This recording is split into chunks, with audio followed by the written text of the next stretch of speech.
Yeah, already YouTube I started. You already started.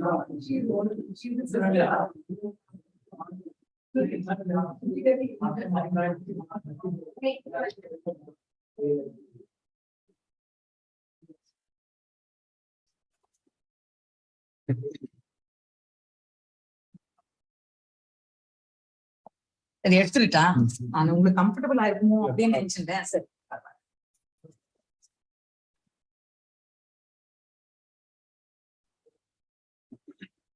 Vidyasagar Prabhu. Is there any light inside? No. We can switch on the lights. This lights, yeah. Maybe this lights can switch on. Because this side. All the lights.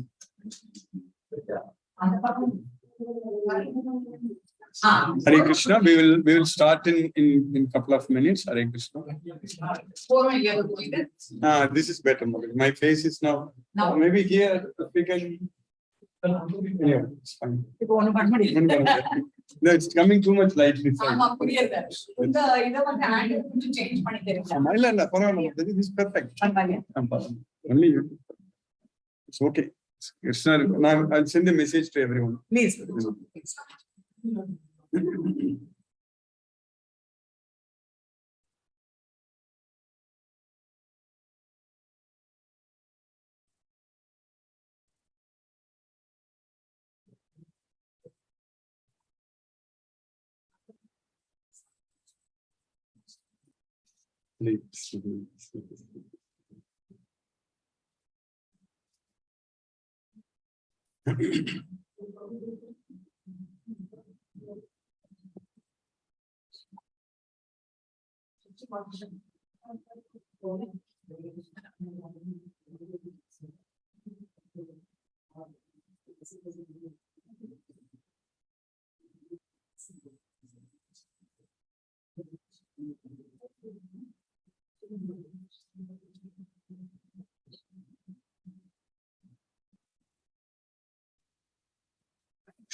Hare Krishna, Prabhu Sagar.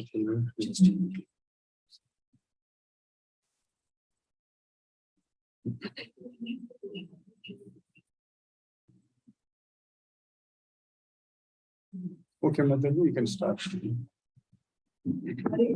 Hare Krishna, and very warm welcome to all of you. First of all, thanks to all the devotees for having given us the confirmation of participation, having taken time off on a Sunday, some long distances, and for having joined us here. Thank you so much. I'd like to introduce, actually, Guruji doesn't need any introduction, but I still say Dr. Krishna Parnuraj is our Guru, and he's been conducting this, he's actually been teaching Bhagavad Gita for more than 30 years. He's got a PhD in mechanical engineering from IIT Chennai, and before that he studied in IIT Mumbai, and he's moved to the US. He lives in Texas, and that's where he's been teaching Bhagavad Gita from. He's initiated by ISKCON, and he learned Bhagavad Gita under ISKCON Gurujis when he was a student.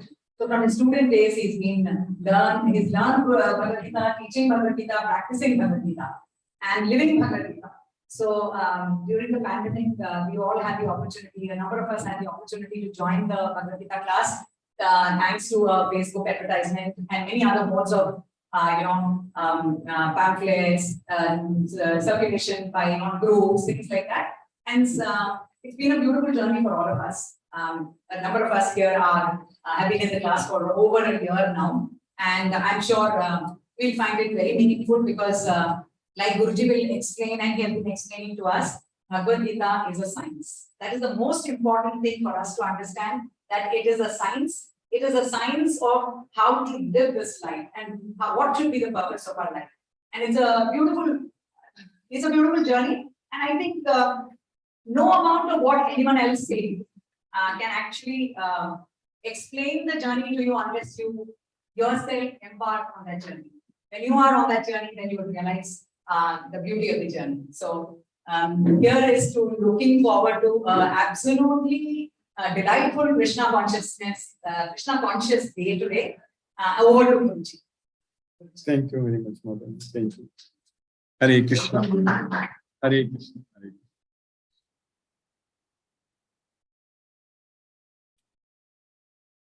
Namo Vishnupadaya Krishna Prashtaya Bhutale Srimate Radhanath Swami Niti Namini. Namo Vishnupadaya Krishna Prashtaya Bhutale Srimate Bhakti Vedanta Swami Niti Namini. Namaste Saraswati Deve Gauravani Pracharini Nirvisesa Sunyavadi Paschatya Desatarini. Umajnanattimiradasya Jnananjana Salakaya Chakshurmilitamena Tasmai Sri Guruve Namaha. Jai Shri Krishna Chaitanya Prabhu Nityananda Shri Advaita Gadadhara Shiva Sadi Gaura Bhakta Vrindam. Vandegam Sri Guru Shri Utapada Kamalam Sri Guru Vaishnavamscha Sri Rupam Sagrajatam Sakagana Raghunadhanvitam Tam Sajivam Sadvaitam Savadutam Parijana Sagitam Krishna Chaitanya Devam Sri Radha Krishna Padan Sakagana Lalita Sri Visakanvitamscha. He Krishna Karuna Sindhu Dina Bandhu Jagatpade Gopesha Gopika Kanta Radha Kanta Namo Sute Tapta Kanchana Gaurangi Radhe Vrindavaneshwari Vrishabhanu Sute Devi Pranamami Haripriye Vancha Kalpatarbhyascha Kripa Sindhubhye Vachapatitanam Pavnebhyo Vaishnavebhyo Namo Namaha. Sri Krishna Chaitanya Prabhu Nityananda Sri Advaita Gadadhara Shiva Sadi Gaura Bhakta Vrinda. Hare Krishna Krishna Krishna Hare Hare Hare Rama Rama Rama Hare Hare. Isvaraga Paramaga Krishnaga Satchidananda Vigraga Anadi Radhe Govindaga Sarvakarana Karanam. Om Tat Sat. Hare Krishna. Hare Krishna. Hare Krishna.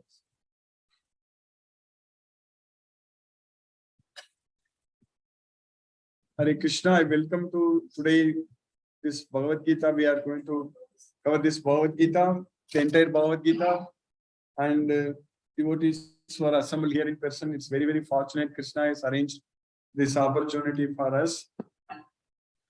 So, and also there are many devotees also joining the Zoom. So at present, close to 20 devotees are there already in the Zoom. So our goal here is to be with Krishna only all the time. That's the main thing. To understand, to get this knowledge of Bhagavad Gita means everything is coming to reality. Everything we are able to see in what. Otherwise, everything what we are seeing is like a dream. Like when we sleep, during a dream, when we wake up. So everything is a dream. So like that, this life what we are living now is like a dream only. Our real life is when we realize that we are not the body, we are the soul, and go to Goloka and be with Krishna. So at that time, all these things will be like a dream only for us when we realize. So that's why we need to come out of this darkness of ignorance. So that can happen only with the shining lamp of this Bhagavad Gita knowledge. So our goal is today to understand the entire Bhagavad Gita. So 18 chapters, 700 verses. But of course, we cannot study all the 700 verses now. But we are going to get the, like, at least what all those 18 chapters cover. So starting from beginning to the end. So that is our goal to get, because, so that way, for those devotees who are already connected, joining this Bhagavad Gita, as Sri Kamalaji mentioned, like more than a year. So we already know our format, what we are doing, how we are studying, and those devotees who are connected on Zoom also already from different places. So what we are doing, as I always say, that it is not an ordinary one. It is a very, very special, very unique what we are doing. Even I don't think it's not out of pride or something, but the reality is that how we are doing this studying Bhagavad Gita, I don't think it like this is happening anywhere. So because daily we are studying Bhagavad Gita every day, and that means every day we are connected with Krishna. So now Krishna is now, like we are doing only every day 2 hours, but now Krishna wants to connect whole day today, like lot of so much time. So that means next today at least until 4 o'clock we are going to be completely out of this material world. we are in Goloka now. We are connected with Krishna. So that means we are not going to think about any of our other problems or other worries. Our mind will otherwise always thinking about, I don't have this, I wanted to do this, all those things. It's all we are going to forget. So that is happening every day for us, but this should happen 24/7. That is the main. 24/7, our life should be like this one only, like not worrying about anything, only thinking about Krishna, just having the faith that Krishna will solve all our problems. The best example is, like we were organizing, brainstorming that we wanted to do this program very nicely, and we already booked a hotel and everything happened, but due to some unavoidable reasons, I said that it may not happen, I won't be able to come. So then we canceled that hotel registration and everything. Even we lost 2,000 rupees on that, but that's okay. But Krishna, we don't know Krishna's plan. Krishna wanted that to happen, this program to happen. So Krishna finally made it happen. This is happening. So we know that there are 5 factors for the success of any action. Any action to succeed, there are 5 factors. We are not even a factor there. We need to understand. Even though Karta is there, but still we are not the Karta. Karta is only the Prakriti. So now all these 5 factors have come together.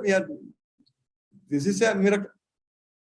So like this only will happen when Krishna wants. Krishna is there with us. There is no doubt. Like Krishna was there with Arjuna, Krishna is there with us. The same way Krishna was there with Arjuna, the same way Krishna is there with us also. So there is no doubt about it. So now we have to just focus more and more, study this Bhagavad Gita, understand. So live as per Krishna's instructions. That's what our goal. Our goal is to, Krishna is teaching us in Bhagavad Gita that you do this or don't do this. All this also, since Krishna is very, very clearly teaching us. So we have to just follow each and every instruction Krishna is teaching us. That's very important. That means we should know. We should know what Krishna wants from us. So that is the goal. We are sitting and studying Bhagavad Gita. We are trying to understand, because we also forget many things, correct? So if you don't keep in touch, if you don't listen to Krishna every day, then we will forget. Then we'll forget and get ourselves in this material world. We'll get involved too much into the material activities and thinking that we are this body and we have to do so and so. I need to do this. I need a house there. I need to buy this. So all such things, until the time of death, we will be going after the material things. Then at the time of death, everything will be whatever hard end. If you think that I'm mourning so much, everything is useless at the time of death. You know that. Whatever. But at that time of death, if our mind is our friend, if our mind remembers Krishna, so if we control our mind using this material life, so that is the success. So that is what is very important. All other material success are temporary and useless only. If we can use it in Krishna's service, then that is really very good. So now let us start this Bhagavad Gita. We will start from the beginning. So the first chapter, the very first sloka, Dhritarashtra is asking a question. He is asking not even a question, he is asking Sanjaya to tell him what is happening in the battlefield. That's what Dhritarashtra is asking. So Dhritarashtra Uvacha Dharmakshetre Kurukshetre Samavedaga Yutsavaga Mamakaga Pandavaschaiva Kimakurvata Sanjaya. So Dharmakshetra means a place for pilgrimage. That's what Dharmakshetra. So that means Kurukshetra is not a battlefield. That's what Dhritarashtra himself is telling that. There's a Dharmakshetra. So Dharmakshetre Kurukshetre. So Samavedaha means assemble. For what reason? Yutsavaga, for fighting. So assemble for fighting. Who assembled that? Mamakaha, my children, my sons. Pandavas Chaiva, the sons of Pandu. So they assembled there. There is Yutsavaga means desiring to fight. Kimakurvata, what did they do? That's what Dhritarashtra is asking. We all know that Dhritarashtra is blind by birth. And so he wants to know, is very anxious to know what's happening in the battlefield because his children are there. So he's very worried about it. So that's what happens for us also when our children is going somewhere. Not like I'm talking about Duryodhana, in general, correct? We are all the time we are anxious, all the time we are worried in general. So here, same thing, Dhritarashtra is very much worried what's going to happen to them. So even though he knows that Krishna is there with the Pandavas, so that's why he's asking what happened there, what did they do? We know that this war was very much going to happen because nobody, Duryodhana didn't listen anyone's advice. So now it's happening. So like that only in this material world, the materialistic people, whatever advice you give, if they are too much materialistic persons, then they won't have listen at all. If they are not going to simply listen at all. So like that only Duryodhana. So when he's asking Sanjaya, because Sanjaya is, and I guess got a special boon from Vyasadev to see what is happening, to see and listen, hear what's happening in the battlefield. Like now, we all have got a special boon. Even now, I said we were about 18 devotees were there. Now it is 28 devotees are there in the Zoom. So it looks like that strength is going to even become more. So they all have got a boon. What's happening here? So that is Krishna's mercy that Sanjaya got that boon. So he says that Sanjaya at the end, Vyasa prasada chutavan etat guhyam aham param. Yogam yogeswarat Krishnat sakshat kadayataga swayam. So by the mercy of Vyasadeva, so I got the Vyasa prasada chutavan. I was able to hear. So this guhyam, that is the secret, param. Krishna says in Bhagavad Gita, this is the topmost secret, Raja Guhyam.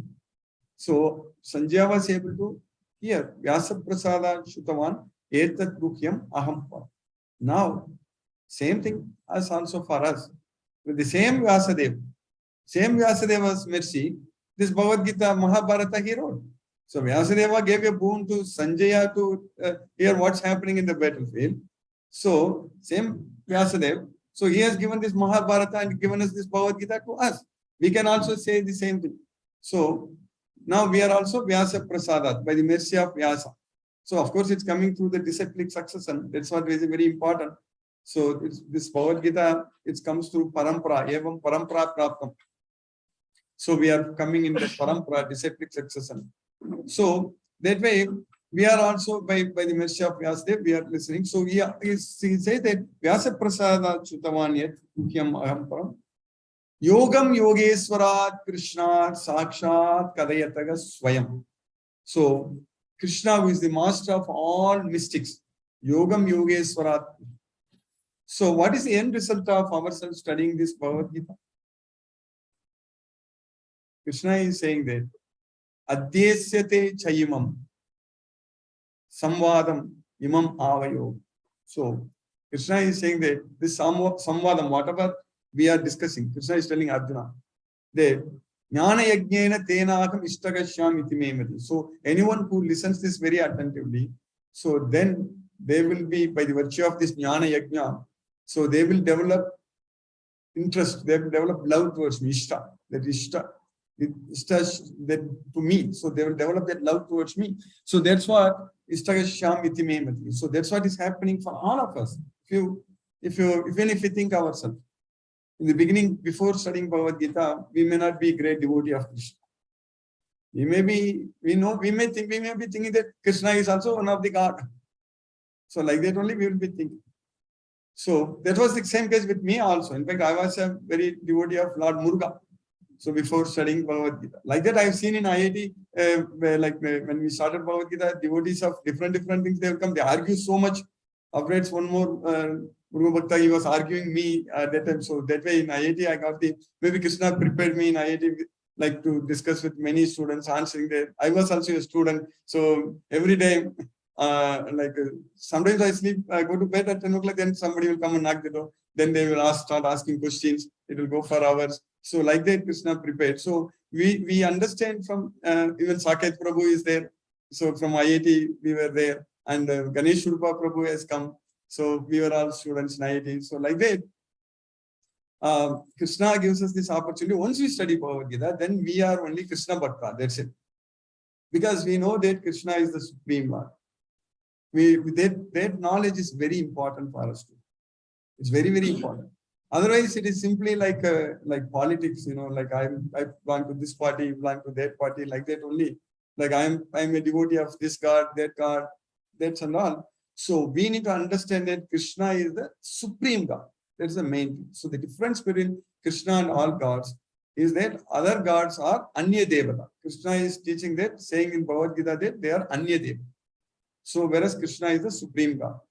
So, epi anya devata bhaktahe yajante shraddhayanvida tepi mameva kaunte yajanti abhidhi purum. That's what is happening with all of us. That change is going to happen.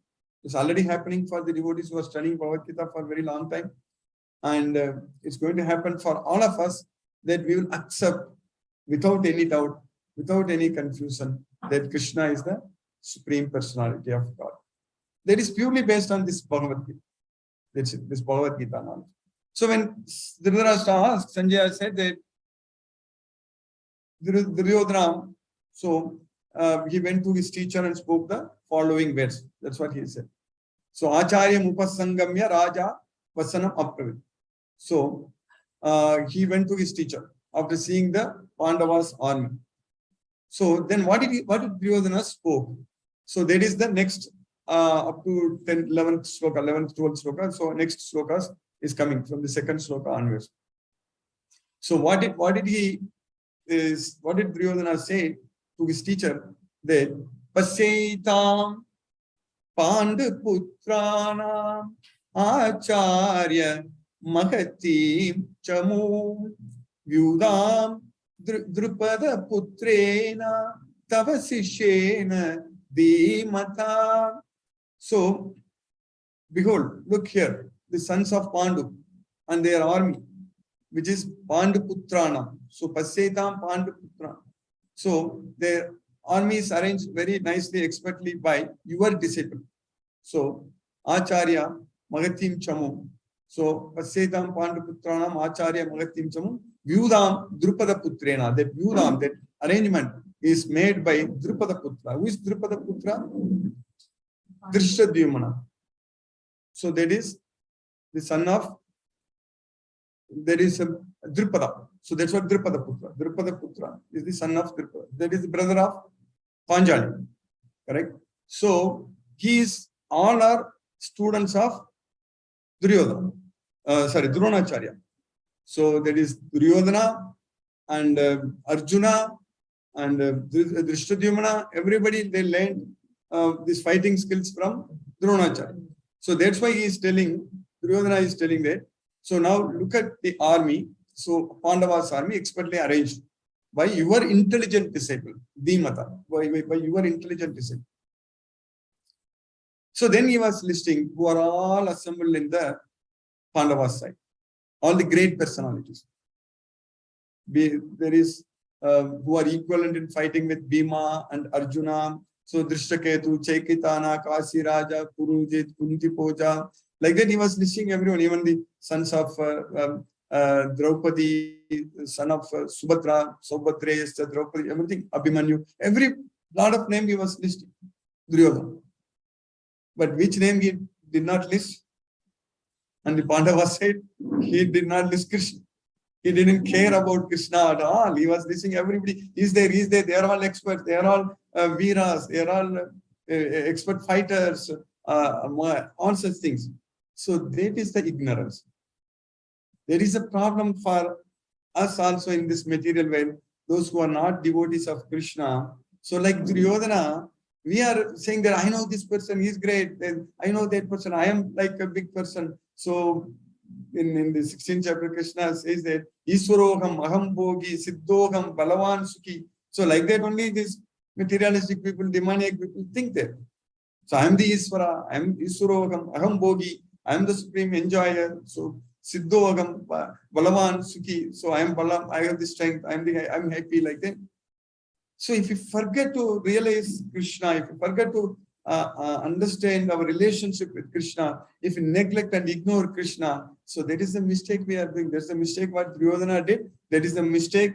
I'm not saying that we are doing. We are not doing that. We are all here assembled studying Bhagavad Gita. We are very fortunate, extremely fortunate.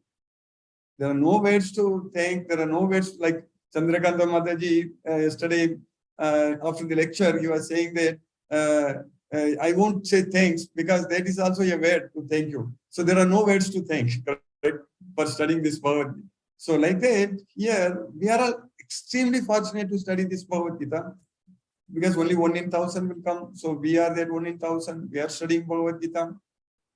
So we need to understand that Krishna's mercy, we are very fortunate. Our eyes of knowledge are getting opened very widely. So here, Duryodhana didn't take Krishna into picture at all. Then afterwards, he told Arjuna, Dronacharya, that our army is also very powerful. Asmakam tu vishishtaye tan niboda tujotama nayaka mama sainyasya samjatam tan praveen. So I will explain. So he was explaining. So Bhavan Bhismascha Karnascha Kripascha Samitim Jayega Aswattama Vikarnascha Saumadetiki Tadevacha. So Bhishma is there, Karna is there, everybody is there. Bhavan, you yourself is there. So everybody is there. So when he said that, then he said finally, there are many other soldiers, they're ready to give up their life for me. So Anyecha Bhagavasura, Madarte Tekta Jivita. Nana Sastra Pragaranaga, Sarve Yuddha Visarataka. They are equipped with many weapons. So they are all experts. So I don't have to worry. You are all there. And our army is very big. Aparyapkam, Tadasmakam, Balam, Bhishma Abhirakshita. Our army is unlimited. And it is very well protected by Bhishma. Whereas the Pandavas army is protected by Paryaptum Idam Ete Sam, Balam, Bhima Abhirakshita. Unfortunately, Duryodhana didn't know that it is protected by Krishna Abhirakshita. That is the main. So when Krishna is protecting, that's what we need to realize, understand. So we are all fortunately devotees of Krishna. We need to understand it. By Krishna's mercy, everything will go good. So that way, we need to understand that our life is guaranteed by Krishna, protected by Krishna. We simply don't have to worry about anything. We simply don't have to think that we have problems in our life. If we think that any problems in our life, don't worry. Krishna will solve the problem. Otherwise, ourselves sitting here studying this is very unimaginable, correct? This all happening. See, myself, without seeing anyone on Zoom itself, we studied Bhagavad Gita so much and changed so much. Just this Bhagavad Gita is making such a big change in our heart, correct? Now, many devotees everywhere. So, a lot of devotees are attending that. And Wednesday in Sri Rangam also we are going to go. And now, the devotees, like 10 years ago, I was teaching Bhagavad Gita on phone only once a week. So, at that time, I have to spend a lot of money. Now, Zoom is free. 3 months, of course, I pay per month. There's very nominal. Maybe I would say 4,000-5,000 rupees, something like that. At that time, I was literally paying 70,000-80,000 rupees every month. That only 1 hour to teach one week. Because by teaching, calling their cell phones, we have to, all incoming calls are free, correct? So every call was outgoing from me.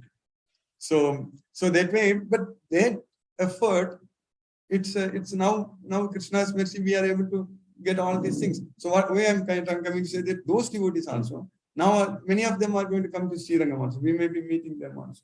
So that way, we are now many devotees. We have got a great opportunity to please Krishna, to spread this message, identify devotees. So wherever we are, so just join this Zoom and study Bhagavad Gita and enjoy. So that's what is happening.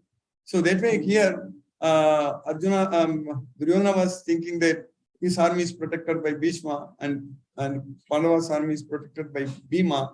And then at that point of time, he was telling that you all go and sit in your places, take up your positions and support Bhishma. That's what he was saying there. Ayaneshu cha sarveshu yatha bhagam avastitaga Bhishma meva pirakshantu bhavantaga sarvayem. So that's what. At that time, Bhishma blew his conch. So, tasya sanjanayam harsham kuruvrittaga pitamaga simmanadam vinadyoche sangam tadma pratapavan. So, like the conch he blew, it sounded like a roaring lion. So that's what happened. So then everybody were blowing different conch shells, kettles, drums, all such things. Tata sankascha peryascha paramanaka gomukaga sagasaivaabhya hanyanta sasabdaga tumulo bhavat. So their sound was tumultuous. Tumulo bhavat. So then what happened at that time?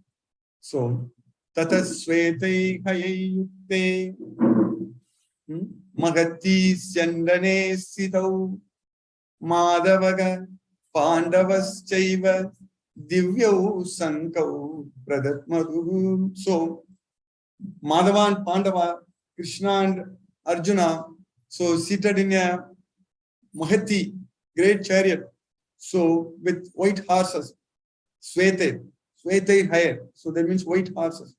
So their chariot was taken. So they were blowing their divine conscience. Tata Swete Hayukte Mahati Sandane Sido Madhavaga Pandavas Chaiva Divyav Sanko Pradatma.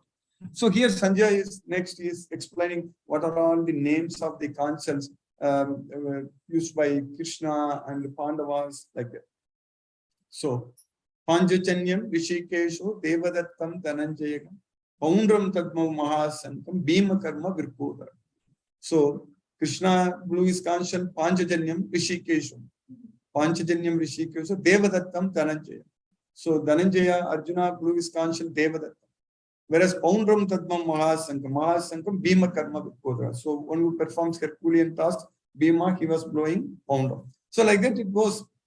Then actually Kunti Puspro Yudhishthiraga. So also Yudhishthira what conchal he blew Ananta Vijayam Rajo Kunti Putro Yudhishthiraga Nakulaga Sahadeva Sugo so Mani Puska Puspaka Nakula Sahadeva, they were blowing Mani also Sugo. So it's all, then he was listing everything, and at the end everybody was blowing conchals. Sagosho, that sound, Sagosho Dardha Rashtanam Kradayani Vyadarayat Navascha Prithivim Chaiva Tumulo Byanunarayan. That's what Sanjay is saying. That sound blown by all the conchals blown by the Pandavas and Krishna, it was vibrating from earth to sky. Navascha Prithivim Chaiva, and it was just shattering the hearts of the sons of Dhritarashtra. So this is Sagosha Dardha Rashtanam Kradayani Vyadarayat. So now Arjuna is ordering Krishna. Krishna is the Supreme Lord. But what is he doing? The Supreme Lord, who has no work to do. In third chapter, he is saying that there is no work for me to do. Name patasti kartavyam trishu lokeshu kinchana. In all the three worlds, there is no work for me to do. But what he is doing there? He is riding Arjuna's chariot. So Arjuna is ordering Krishna. We can do that. We can also tell Krishna. If we have some problems, we should not go and tell Krishna to solve problems. My problem is your problem. You take care of that. Krishna is ready to solve. Krishna is ready to take care and solve all our problems. We simply don't have to sit and worry. I have this problem, that problem, and that. Devotees, they don't have to worry. Krishna is there. We will be able to feel Krishna. We will, all of us. Such Krishna is saying that. I quoted this book almost every time I teach this Bhagavad Gita. Matchittaga sarvadurgani matprasada tarisi. Just by thinking about me, by my mercy, all your problems are solved. That's it. We have to only do that. So we have to, our job is, the problem what we have is that we are not thinking about Krishna. That is our real problem. So it's not the other problems, our problems. Our problem is that we are not remembering Krishna in general. So then our problems will be solved. So here Arjuna is ordering Krishna.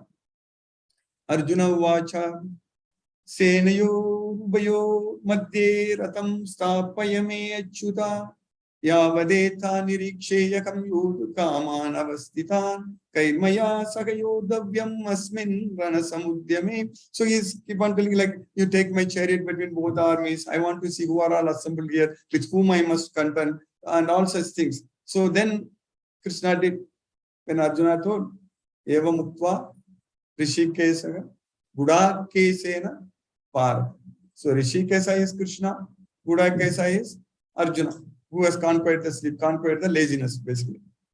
So, Eva Mukva, Rishikesa, Buddha Kesena, then he took the chariot, Senayor Madhya Stapayitva Rathoti. After that, at that time only Krishna is very first time he started. Whenever our Lord Sri Krishna, when he talks, it gives us so much happiness, correct? So Krishna is saying that Arjuna says that Bhisma Trona Pramukataga Sarvesam Cha Magikshitam Uvacha Partha Pasetan Samavetan Kuruniti. So in front of Bhisma and Drona, in the front of Bhisma, Drona, Pramukataga and other Pramukatas. Pramukataga means other chieftains. So Uvacha, who is Uvacha? Krishna. Uvacha, this is normally in Bhagavad Gita, all these slokas, Uvacha comes in the beginning of this sloka. Either Sri Bhagavan Uvacha or Arjuna Uvacha, or in the very first sloka, there is Dhritarashtra Uvacha or Sanjaya Uvacha, all such things will come. But here, in the middle of this sloka, the third line, Uvacha, Partha Pasetan Samavetan Kurunati. Oh, Partha, you look at all the sons of the Kauravas, all the Kauravas assembled here. So that's what Krishna told. And Duryodhana, we studied in the very beginning, Duryodhana saw everybody as big heroes on the other side fighting and all those things, correct? Like, but how did Sanjaya see them? Because Sanjaya is telling that Arjuna is seeing Sanjaya's realization. It's not even Arjuna. Sanjaya is only telling, correct? Sanjaya only is narrating. What did Sanjaya say that? Tatra pasyan sitan partha pitrunatan pitamahan acharyan matulan bratran putran pautran sakim sata swasuran sugurdas jaiva senayor vayor abhi. That's what Sanjaya is saying, that Arjuna could see their fathers. Tatra pasyan sitan partha pitrun, Pitru's father, pitamahan, grandfathers. And so tatra pasyan pitrunata pitamahan acharyan. That is acharyas, teachers. Matulan. Matulan means maternal uncles. That's why that English word Matulan, maternal, it's all same only. Bratran. So that is brothers. We say brother in English, correct? That's what Bratran. It's a Sanskrit word. So Bratran. Then Putran, sons. Pautran, grandsons. Sakims, friends and well-wishers. Swasuran, that is the his fathers-in-laws, father-in-laws, and then well-wishers. Swasuran, Sugurdas Cheva. In both the armies, Senayor, Ubayor Api. That's what Arjuna could see in both the armies. So when he saw that in both the armies, so he was actually completely, Arjuna, broken. At that, he was, in fact, one sloka I missed while telling, Arjuna was Pravritte, Sastra Sampate, Dhanuruddhamya Pandava. He was ready to fight, ready to shoot arrows. But here, after seeing that Arjuna is completely broken, and he told Krishna that Dristvemam Swajanam Krishna Yutsam Samupastitam Sidanti Mamagatrani Mukam Cha Parisusyate Vepatuscha Sarire Me Romagarsascha Jayate Gandivam Sramsate Hastat Vapchaiva Paridagyate. So by seeing our relatives assembled here, so my limbs are quivering, my mouth is drying up, my hairs and my whole body is trembling, my Gandiva is slipping from my hand, and my hairs are like my skin is burning. So all such things he was saying. So then he told Krishna, Arjuna told Krishna that I don't desire any victory, I don't want this kingdom, I don't want anything. So Nakankshe Vijayam Krishna Nacharajam Sukhancha. I can't even stand here any longer. Nachasreyo Anupashyami Atva Swajanam Al. Nakankshe Vijayam Krishna. So Nimitani Cha Pasyami Viparitani Kesi. So my mind is reeling. So I'm forgetting myself. So that's what Arjuna is telling Krishna. Then he told that they have come, they are aggressors. But if we fight with such aggressors, we will be committing sins. That's what Arjuna is saying. Papam eva evasraye tasma atvaidan atatayi. So that's why we should not be fighting. So then, by killing our own kinsmen, what kind of happiness we are going to get? Katham khatva sukhanashyam. So by katham khatva sukhanashyam means by killing our own kinsmen. So swajanam khatva. So by killing our own kinsmen.